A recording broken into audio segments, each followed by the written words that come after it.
누가복음 19장 28절부터 38절까지 말씀 현장에 오신 분들은 마음속으로 또 눈으로 따라서 읽어주시고 온라인으로 3부 예배 참여하신 분들은 함께 저와 한 목소리로 맞춰서 또박또박 읽어보도록 하겠습니다. 누가복음 19장 28절부터 38절까지 말씀입니다. 시작. 예수께서 이 말씀을 하시고 예루살렘을 향하여 앞서서 가시더라. 감람원이라 불리는 산 쪽에 있는 벳바게와 베다니에 가까이 가셨을 때에 제자 중 둘을 보내시며 이르시되 너희는 맞은편 마을로 가라. 그리로 들어가면 아직 아무도 타보지 않은 나귀 새끼가 매어 있는 것을 보리니 풀어 끌고 오라. 만일 누가 너희에게 어찌하여 푸느냐 묻거든 말하기를 주가 쓰시겠다 하라 하시매 보내심을 받은 자들이 가서 그 말씀하신 대로 만난지라. 나귀 새끼를 풀 때에 그 임자들이 이르되 어찌하여 나귀 새끼를 푸느냐 대답하되 주께서 쓰시겠다 하고 그것을 예수께로 끌고 와서 자기들의 겉옷을 나귀 새끼 위에 걸쳐 놓고 예수를 태우니 가실 때에 그들이 자기의 겉옷을 길에 펴더라. 이미 감람산 내리막길에 가까이 오심에 제자의 온 무리가 자기들이 본 바 모든 능한 일로 인하여 기뻐하며 큰 소리로 하나님을 찬양하여 이르되 찬송하리로다. 주의 이름으로 오시는 왕이여 하늘에는 평화요 가장 높은 곳에는 영광이로다 하니. 아멘. 중간에 끊긴 것 같죠? 근데 그렇지 않고 일부러 38절까지만 읽은 거예요. 오늘은 우리 권사님 기도해 주신 것처럼 반가운 얼굴 또 이렇게 기쁜 소식을 전해줄 수 있어서 참 기쁘네요. 지금 예배 시작하면서부터도 오늘 비가 오는데도 불구하고 현장에 여러분들 참여하신 여러분들을 축복하고 또 온라인으로 3부 예배에 참여하신 여러분들을 주님의 이름으로 축복합니다. 종종 국가의 지도자나 저명한 인사들이 환영을 받는 장면을 우리가 TV에서 볼 때가 있는데 만약에 한 나라의 대통령이 다른 나라를 방문한다면 비행기에서 내리는 순간부터 아주 많은 환영 인파와 함께 악기도 연주하고 또 그 나라의 대통령이나 또 버금가는 권력자가 나와서 반갑게 환영해 주는 것을 볼 수가 있죠. 근데 이렇게 보여지는 부분뿐만 아니라 훨씬 더 많고 자세한 의전들이 준비되어 있고 착착착 준비가 되어 있는 대로 진행이 되죠. 아마 대통령이 탄 비행기가 그 나라의 경내로 들어올 때부터 시작해서 대통령이 묵을 숙소라든지 머무는 동안 이동 시에 교통을 통제하는 등의 여러 가지 신경 써야 할 부분들이 참 많을 것이라 생각합니다. 이런 준비나 의전에 대한 부분들은 그 사람의 명성이나 그 사람에 걸맞는 대우를 하는 거죠. 사실 이런 의전은 굉장히 중요한 거예요. 가령 대통령이나 국가 권력자가 국가 간에 상의해야 할 문제로 조금 경직된 상태에서 방문을 했더라도 충분한 의전과 또 극진한 대우를 받으면 마음이 좀 부드러워져서 협의하는데 윤활유 역할을 하겠죠. 하지만 만약에 그 반대라면요. 푸대접을 받았다라고 느낀다면 아마 두고두고 안갚음을 받겠죠. 상대방의 권력자에게도 후에 푸대접을 한다든지 당장 협의해야 할 문제에 대해서 좀 강경한 입장을 취하게 되지 않겠어요? 자, 오늘 우리 예수님은 예루살렘에 입성하시는 장면을 오늘 본문에서 우리가 볼 수가 있죠. 드디어 예루살렘에 들어가시는 거예요. 여러분은 어떠세요? 기대하는 마음으로 예루살렘에 따라 들어가십니까? 아니면 어떤 다른 생각들을 가지고 계십니까? 오늘 종려주일이라서 누가복음 13장 살펴보다가 우리가 오늘 19장으로 잠시 이렇게 고개를 돌리게 됐는데 예수님께서 12장부터 시작된 예루살렘을 향한 여정이 계속되어 오다가 이제 드디어 19장에서 그 여정의 절정에 이르게 되죠. 예수님께서는 예루살렘에 입성하기 직전까지 택하신 백성들을 한 명 한 명 만나주시고 또 구원을 베푸시고 하나님 나라를 설명하시는 일을 쉬지 않고 계속 하셨어요.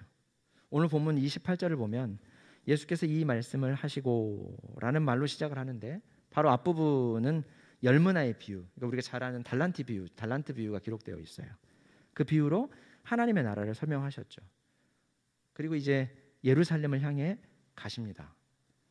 예수님께서 그동안 일상적으로 하시던 일이라서 별 감흥이 없을지는 모르지만 예루살렘에 가셔서 우리 예수님이 할 일, 왜 예루살렘을 향해 가고 계신지를 우리가 잠깐 멈춰서 생각해 보면 생각이 조금 달라질 수 있어요. 안 달라질 수도 있지만 혹시 아무 생각이 없을까 봐 제가 하는 얘기예요. 달라지라고. 예수님은 고난당하시고 죽으시기 위해서 예루살렘으로 지금 한 걸음 한 걸음 다가가고 계시죠. 그리고 이제 바로 그 앞에 있는 거예요. 우리가 흔히 무언가 중요한 일을 앞두고 일상적인 일이 손에 안 잡히는 경험 요즘 그렇게 되죠. 그죠? 굉장히 중요한 일 앞두고 있으니까 하루하루 일상이 좀 이렇게 막 좀 부흥 떠 있는 것 같지 않습니까? 마침 이 얘기 하려고 오셨네 오늘. 그죠? 예. 네. 저도 그랬던 것 같아요.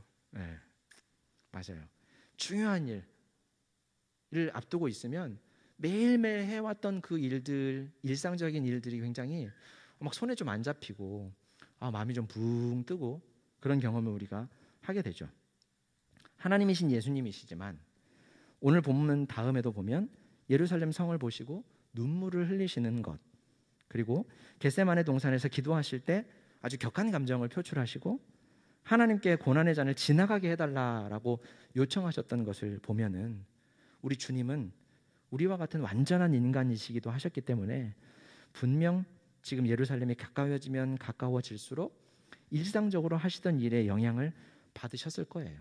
근데 그럼에도 불구하고 우리 주님은 자신이 왜 이 땅에 오셨는지, 다시 말해 자신의 사명에 대해서 정확하게 아셨고 그 사명에 성실하셨다라고 하는 것을 오늘 우리가 본문을 시작하면서 알게 되죠. 예루살렘에 가까워져서 감람원이라고 불리는 산 쪽에 벳바게와 베다니에 가까이 가셨다라고 하는데, 이곳은 말하자면 예루살렘의 동쪽 경계선에 있는 지역이에요. 서대문 사거리 나가보시면 여러분들 혹시 그거 아는지 모르겠는데 적십자병원 쪽은 종로구예요. 서대문 사거리를 그 기점으로요. 적십자병원 쪽은 그 블록 자체가 다, 그러니까 길만 건너가면 해링턴 플레이스 쪽은 다 종로구입니다. 그리고 이쪽에 농협 그 건물 있죠. 그쪽으로 넘어가면 거긴 중구예요. 그리고 이쪽은 다 서대문이에요. 그러니까 서대문 사거리를 두고 중구, 종로구, 서대문구가 다 맞닿아 있는 거예요. 꼭 이런 것처럼 벳바게와 베다니도 예루살렘의 경계에 있는 동네들이에요. 예수님이 지금 딱 예루살렘의 경계 앞에 서신 거예요.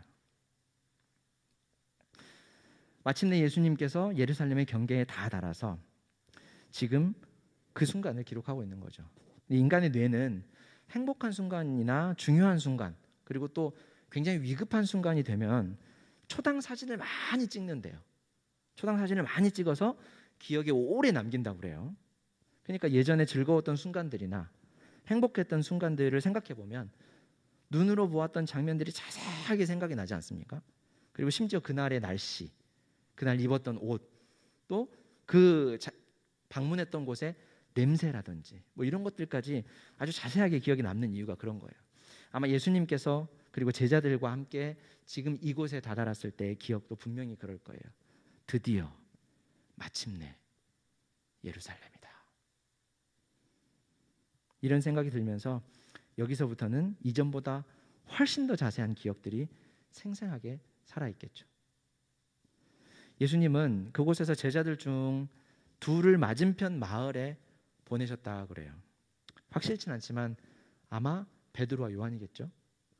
이 둘을 보내서 그들에게 거기에 가면 아직 아무도 타보지 않은 나귀 새끼 한 마리가 매어 있을 텐데 그 나귀를 내게 데려와라.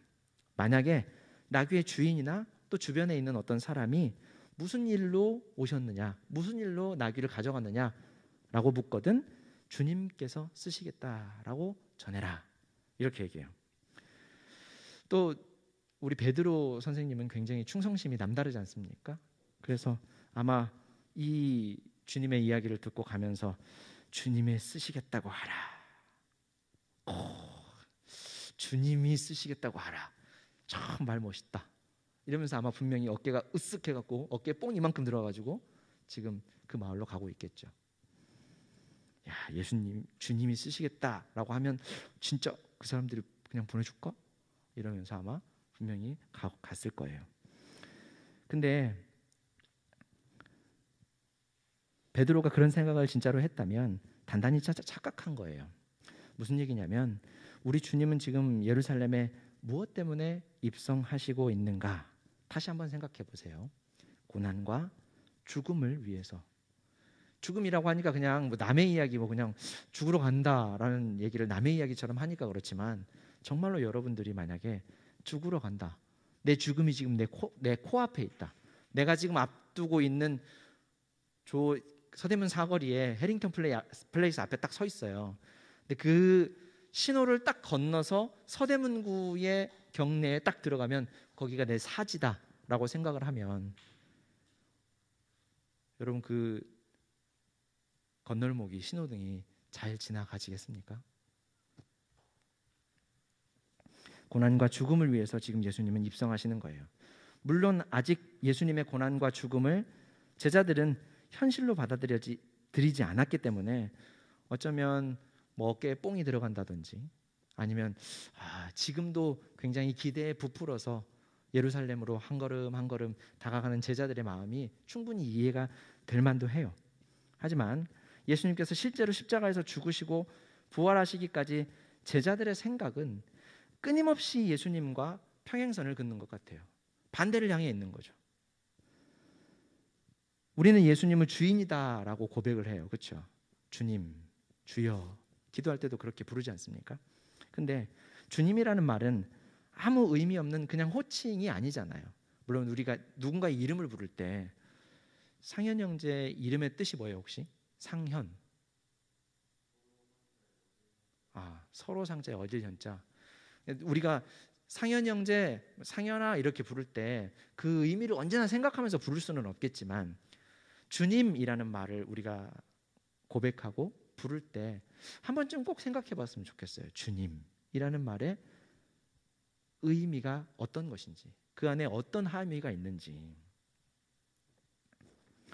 여러분, 주님이라는 말은 당신이 나의 주인입니다 라는 말과 또 내가 당신의 종입니다 라는 함의가 그 말 안에 들어가 있는 거예요. 그렇다면 우리가 살면서 마주하는 여러 선택의 순간마다 주인의 뜻을 생각하고 주인이 무엇을 말씀하셨는지를 생각하는 것이 당연할 거예요. 주인의 뜻이다라고 하니까 간혹 하나님의 음성을 듣는다 뭐 이런 생각을 하시는 분들이 있는데 생각하는 것과 완전히 달라요. 성경을 통해 우리에게 주신 말씀만으로도 우리 하나님의 뜻은 우리가 충분히 알고 있습니다. 제가 어린 시절에 누구의 이름을 구체적으로 해도 되나 모르겠네. 뭐 시중에 나와 있는 책이니까 조이 도우슨이라는 사람의 책을 봤어요. 봤더니 자신이 굉장히 아끼는 만년필을 잃어버렸을 때 자기가 하나님께 기도를 했대요. 그때 하나님께서 음성을 들려주시더래요. 저기 화장실에 변기통 옆에 구석지에 가면 그 만년필이 있다. 정확하게 기억 안 나요. 근데 아무튼 분명히 그런 내용이에요. 그래서 하나님의 음성을 듣고 갔더니 진짜 거기 있더래요. 실소를 금치 못했어요, 진짜. 하나님의 음성을 듣기 위해서 애를 써야 된다, 뭐 이렇게 얘기하는데 여러분 이런 현상을 따라가다 보면요, 같은 현상을 보이는 대상은 하나님이다라고 하는 논리적인 오류에 분명히 빠질 수가 있어요. 무슨 얘기냐면 여러분 요새 스마트폰이 워낙 고가의 물건이 되다 보니까 내 단말기 찾아주는 어플 시스템 알고 계시죠? 내가 어디 있는지 모르는 걸 찾아주는 능력이 하나님의 능력이다.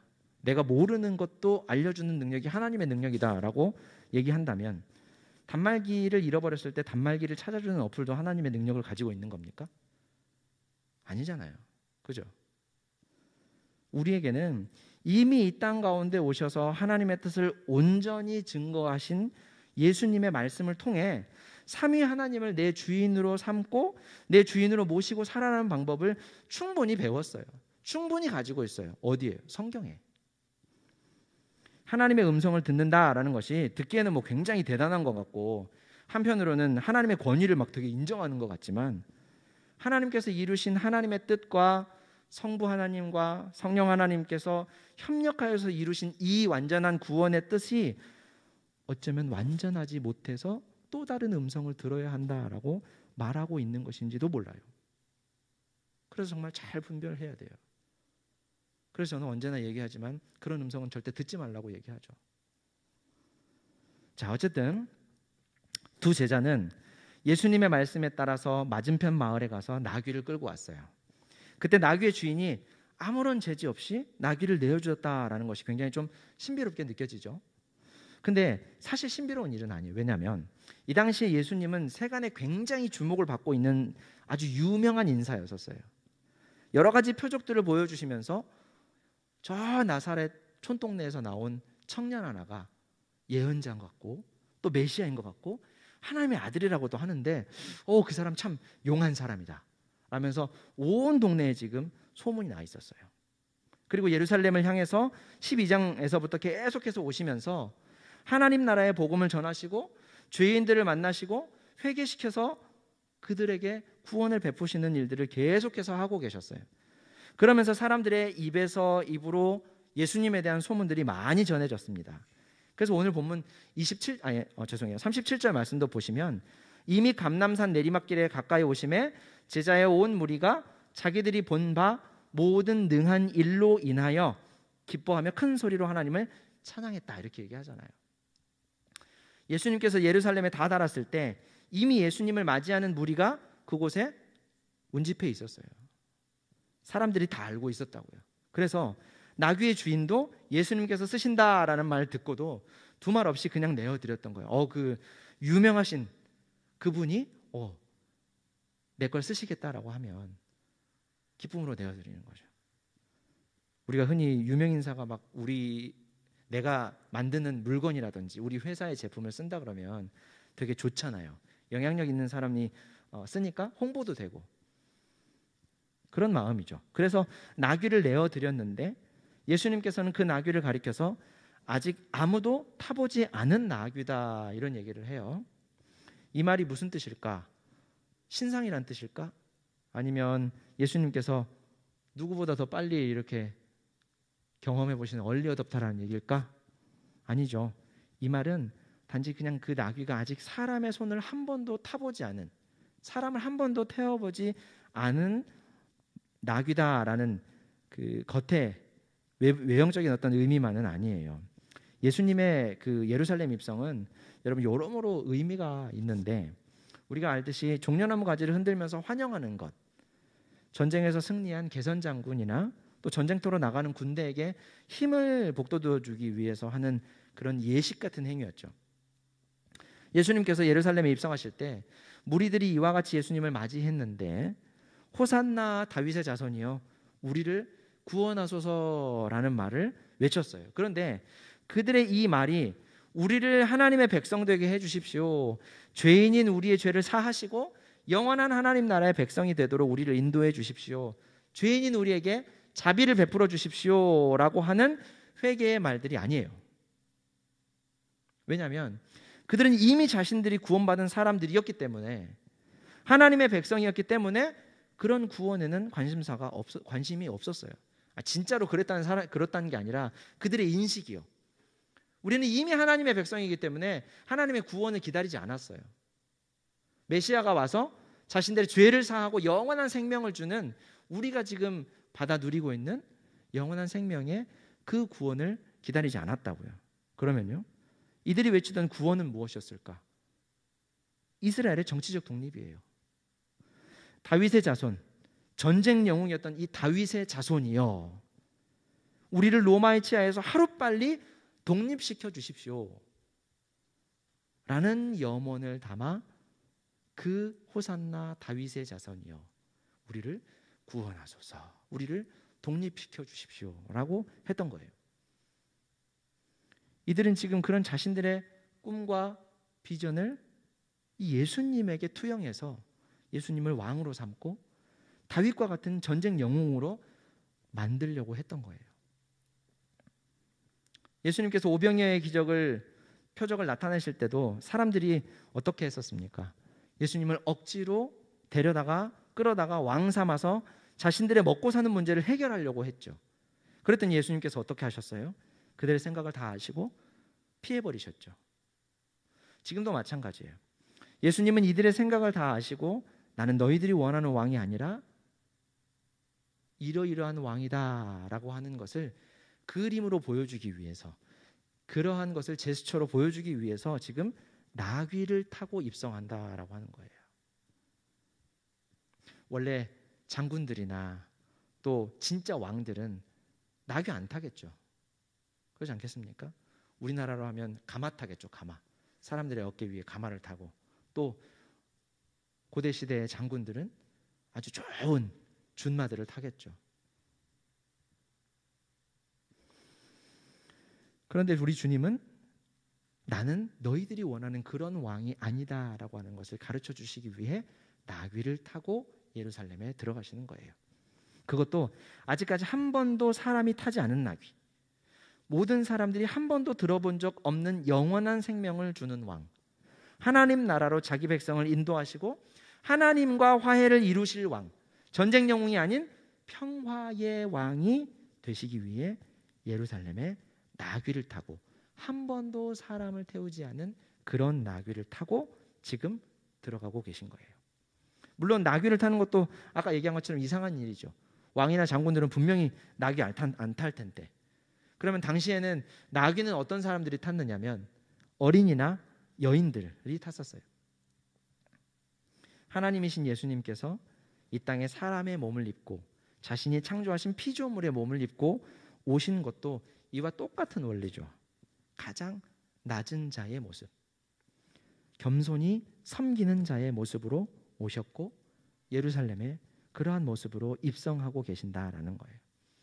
앞서 의전의 이야기를 잠깐 했었는데, 만왕의 왕이시고 온 우주의 주이시고 온 피조물을 창조하신 창조주께서 택한 백성들을 만나셨던 곳 예루살렘에 입성하시는데, 그야말로 의전이 말이 아니죠. 조건 없이 대가 없이 나귀를 드렸다라고는 하지만 그 정도로는 사실 굉장히 부족해요.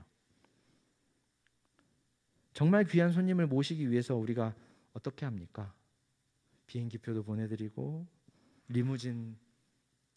우린 리무진을 부를 돈은 없죠, 그죠? 리무진을 준비하고 호텔도 잡아드리고 기사를 붙여주고 안내도 보내주고 뭐 이런 등등의 굉장히 세심한 배려들을 할 거예요, 그렇죠? 중요한 사람일수록. 또 근데 교만하고 꼰대스러운 사람들은 이런 의전을 하지 않았다고 굉장히 노발대발하기도 하더라고요. 우리 주님은 안 그래요. 우리 주님은 인자는 섬김을 받으려 온 것이 아니라 섬기러 왔다라고 말씀하시며 정말로 그렇게 하셨어요. 심지어 예루살렘에 입성하시는 그날까지도요, 종교 지도자들로부터 의전을 받지 않으시고 오히려 자신이 제자들과 손수 들어가시는 나귀를 준비하셨죠. 그런데 여러분, 그렇다고 해서 예수님을 동정하면 안 돼요. 이 모든 과정은 예수님과 자신을 보내신 하나님의 뜻대로 이루어지고 있는 것이기 때문이에요. 구약 스가랴 선지자가 예수님의 나귀를 타실 일을 예언했었죠. 스가랴 9장 9절 말씀인데, 시온에 따라 크게 기뻐할지어다, 예루살렘에 따라 즐거이 부를지어다. 보라, 내 왕이 내게 임하시나니 그는 공의로우시며 구원을 베푸시며 겸손하여서 나귀를 타시나니 나귀의 작은 것 곧 나귀 새끼니라. 그렇죠. 왕께서 나귀를 타신 것은 인정을 못 받거나 대접을 못 받아서 타신 것이 아니라 겸손하셔서 스스로 나귀를 타신 것이다 라고 예언을 했어요. 자, 이렇게 한 번도 타지 않은 나귀를 타시고 예루살렘에 입성하신 예수님과 예수님의 소식을 듣고 모인 사람들 때문에, 그렇지 않아도 지금 명절을 앞두고 붐비던 그 성 내에는 한바탕 소동이 일어납니다. 예수님을 보고 사람들이 크게 하려고 그랬는데, 호산나 다윗의 자손이여 찬송하리로다, 주의 이름으로 오시는 이여 가장 높은 곳에서 호산나 하더라, 이렇게 외치면서 뒤를 따라왔어요. 이 증언은 마태 증언인데 누가는 그런 말을 기록하고 있지 않죠. 오늘 보면 37절 8절 한번 보세요. 이미 감람산 내리막길에 가까이 오심에 제자의 온 무리가 자기들이 본 바 모든 능한 일로 인하여 기뻐하며 큰 소리로 하나님을 찬양하여 이르되 찬송하리로다. 주의 이름으로 오시는 왕이여 하늘에는 평화요 가장 높은 곳에는 영광이로다 하니. 그렇죠. 호산나 다윗의 자손이여. 정치적 독립의 염원을 담아서 부른 유대인들의 호칭을 누가는 그냥 빼고요. 주의 이름으로 오시는 왕이여 하늘에는 평화요 가장 높은 곳에는 영광이로다 라고 하는 찬송만 기록해 놓았어요. 왜 그런지 아시겠죠? 그 당시의 상황을 사실적으로 보도했던 마태와는 좀 다르게 누가는 믿음의 온전한 내용만 아마 담았던 것 같아요. 우리가 지난주에 살펴본 말씀을 보면 예수님께서 무엇을 던지러 오셨다라고 했습니까? 불을 던지러 오셨다 이렇게 얘기하죠. 사람들 사이에, 특별히 가족 간에 가장 가깝고 가장 친밀한 가족들 사이에게까지 분열과 불화를 일으키시겠다라고 했는데, 어떻게 오늘 말씀에는, 그리고 예수님께서 태어나실 당시에 천사들의 예언에 하늘에는 평화요 가장 높은 곳에는 영광이로다 이런 말을 하고 있을까요? 상당히 어울리지 않는 말 같지 않습니까? 근데 한번 생각해 보세요. 예수님께서 전하셨던 하나님 나라의 복음과 자신을 통해 이루어질 하나님의 구원의 완성이 당시 많은 이들에게는 사실 굉장히 받아들이기 힘든 것이었기 때문에 가족들 사이에서 불화하는 일이 발생할 수밖에 없었어요. 근데 그것은 현대도 마찬가지죠. 지난주에도 잠깐 언급했지만 신천지처럼 그 가족들 간에 무조건 싸움이 막 일어나야 될 것처럼, 가족들이 마귀인 것처럼 그렇게 하면 안 되겠지만 분명히 가족들 간에 불화가 일어날 수 있어요. 불화를 일으키라는 말 아니에요, 절대. 불화가 일어날 수 있어요. 그런데 그들 중에 택한 하나님의 백성, 성령께서 예수를 그리스도로 믿게 하시고 구원 얻도록 부르신 사람들은 예수님 때문에 그런 불화 가운데서도 하나님과 평화로운 관계를 회복하게 되고 맺게 된다라는 거예요. 그리고 이것이 하나님의 뜻이 이 땅 가운데 온전히 이루어짐으로 드러나는 하나님의 영광이라는 말이에요. 하나님의 영광은 우리가 뭘 잘해서 박수로 하나님께 영광을 돌려드린다 라거나 상을 받고 영광을 하나님께 모두 다 돌려드립니다 라고 해서 하나님께 드리는 게 아니라 죄인들의 죄가 사함을 받는 순간에 드러나는 것이 바로 하나님의 영광이라고 우리가 배웠어요. 그렇죠? 그것이 왜 영광인가? 죄인은 용서받으면 안 돼요. 죄인이니까. 죄인은 용서가 아니라 처벌과 형벌을 받는 게 정당한 일이죠. 그런데 하나님은 자기 아들에게 죄인들이 받을 죄의 처벌과 형벌을 대신 받게 하시고 그들은 용서를 받게 하셨어요. 하나님이 세상의 왕과 다른 점이 바로 여기에 있는 거예요. 그리고 구약에서 성막에 하나님께서 제물 제사를 하나님 앞에 드릴 때 죄 용서를 위해 동물의 사체를 태우잖아요.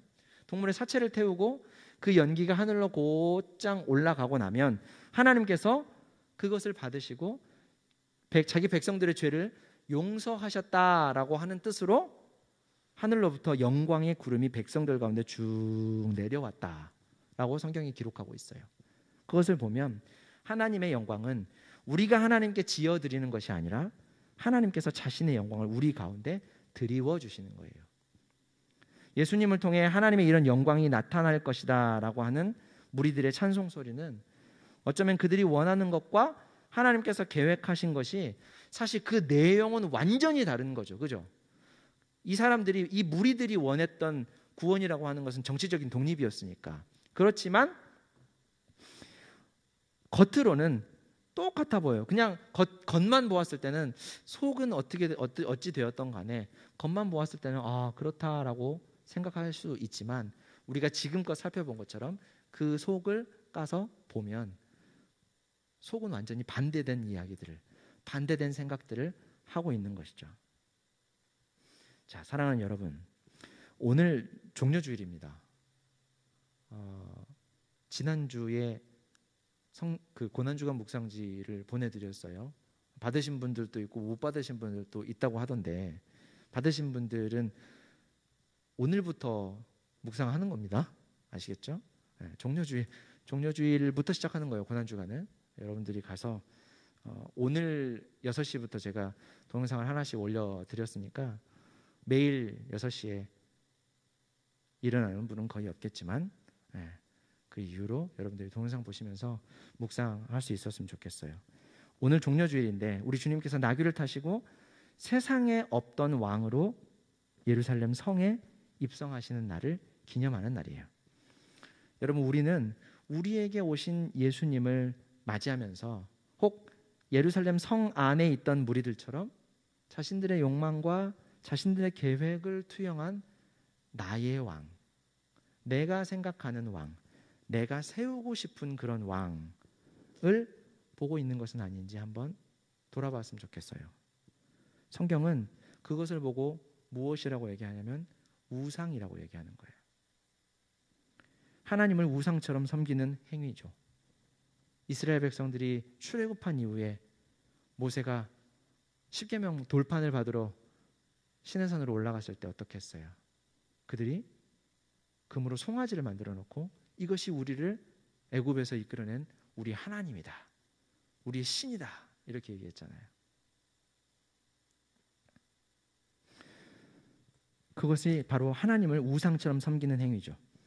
또 그렇지 않으면 우리가 사랑하는 주님이라고 하는 그 호칭의 본뜻처럼 삼위 하나님을, 성부와 성자와 성령 하나님을 나의 주인으로 모시면서 나의 생각과 나의 욕망과 나의 계획을 이루어 주시는 분이 아니라 할지라도 그분이 내 생각대로, 내 계획대로, 내 뜻대로 무언가를 이루어 주지 않는다 할지라도 주님의 뜻을 이루시옵소서라는 겸손한 종의 자세로 우리 주님을 지금 맞아들이고 있는가?